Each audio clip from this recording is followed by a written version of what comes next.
This is the David Lloyd Tennis School at intosport.com. In this guide, we'll look at tactics for singles. The first stage of learning about tactics for singles is understanding the situations you'll be in during a singles match. Once you understand each of these game situations, you can apply a range of tactics to each to gain an advantage over your opponent. Let's start by looking at the 5 game situations. Number 1 is when you are serving. Or you can be returning serve. Or you and your opponent could be at either end of the court, on or near the baseline. Or you could be approaching or at the net with your opponent on their baseline. And finally, you could be on the baseline and playing against your opponent who is approaching or at the net. In each of these situations, the way you play will be different and the tactics you can use will also vary. Let's start by looking at serving. When you're serving, you have control of the ball, so you can be aggressive and attacking. The serve begins the point, and you decide where you'll hit the ball.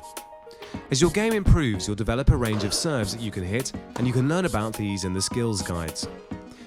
When you're thinking about tactics in serving, you need to consider a number of things. For example, whether it's your first or second serve, which side of the court you're serving to, whether your opponent is left or right-handed, and so on. As you progress through a match, keep a note of how your opponent returns each serve and think about ways that you can place pressure on them, particularly on important points. If you're the receiver of the serve, then you have to respond to whatever the server sends you.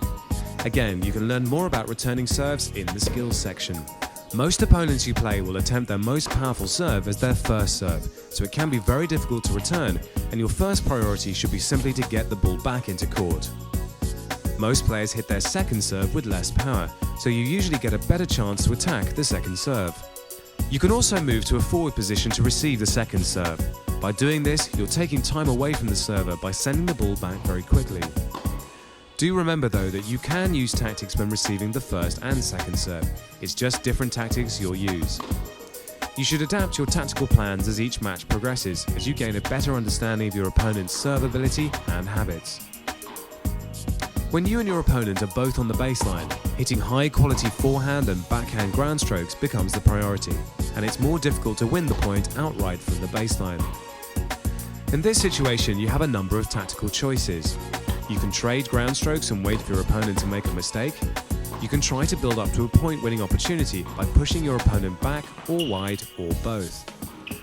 Putting your opponent under this type of pressure might cause them to make a mistake, for example hitting the ball into the net, hitting the ball out, or hitting a weaker return, landing in the midcourt, giving you an opportunity to approach the net and volley to win the point.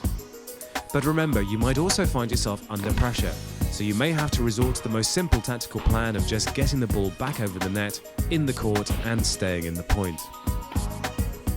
Now let's look at tactics for when you're approaching or at the net. When your opponent sends you a short ball, you have the opportunity to hit the ball in the middle of the court and then move to the net to volley. In this situation, you should think of the volley as the opportunity to win the point outright, and you should aim to close out the point as quickly as possible. Remember that when you're at the net, your opponent may try to lob you or hit a passing shot. You can find out more about hitting accurate and consistent volleys in the skills section of this series. Finally, let's look at tactics when your opponent is approaching or at the net. In this situation, you're likely to be on the defensive. Remember that when you're at the net, you should see it as an opportunity to win the point. It's no different for your opponent, so they'll also be looking to win the point from this position.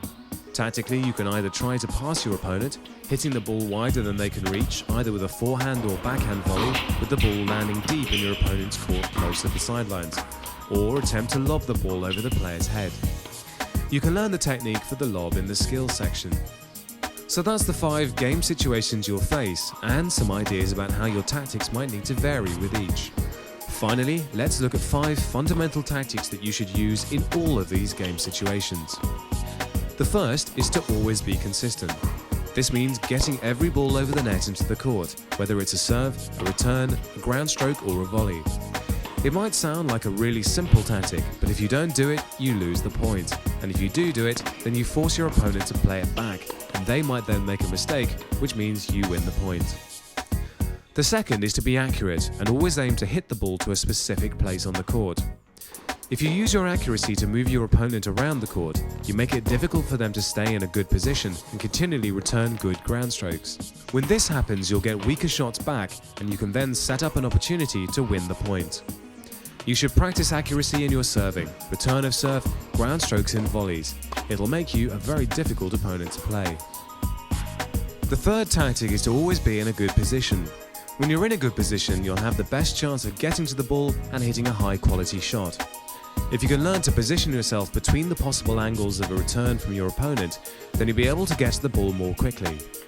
As you gain more experience, you should also find it easier to anticipate where your opponent will return the ball off a particular shot, because you begin to understand the shots they prefer to play under pressure. As you improve, you'll know which shots are your strongest and which help you win points. Playing to your strengths is a tactic that gives you a better chance of winning each point. For example, if your forehand is your best shot, then playing more forehands should increase your chances of winning. It's a simple tactic, but it works. Finally, the opposite is also true. Every opponent you meet has a weaker shot, so playing to that weakness in your opponent is a good tactic. It may be their serve or perhaps the backhand. Your objective should be to hit more balls to that shot. The danger though is that sometimes the player improves the weakness by having so much practice, so be careful. Also be sure to keep track of which strokes your opponents try to make you play. It's a good indication of where you need to practice too. So let's recap. Being able to play a good tactical game means understanding two sets of principles. The first is that there are only 5 different situations that you can be in when you play singles. These are serving, receiving, playing on the baseline, moving to the net, and volleying yourself and playing against an opponent who is moved to the net to volley. The second set of principles is to be consistent, accurate, keep a good position, play your own strengths, and play to your opponent's weaknesses. If you can develop your knowledge and understanding of these basic tactics, your game will improve rapidly.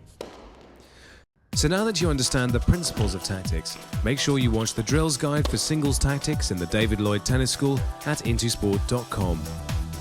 Intosport.com, the home of world-class sports coaching online.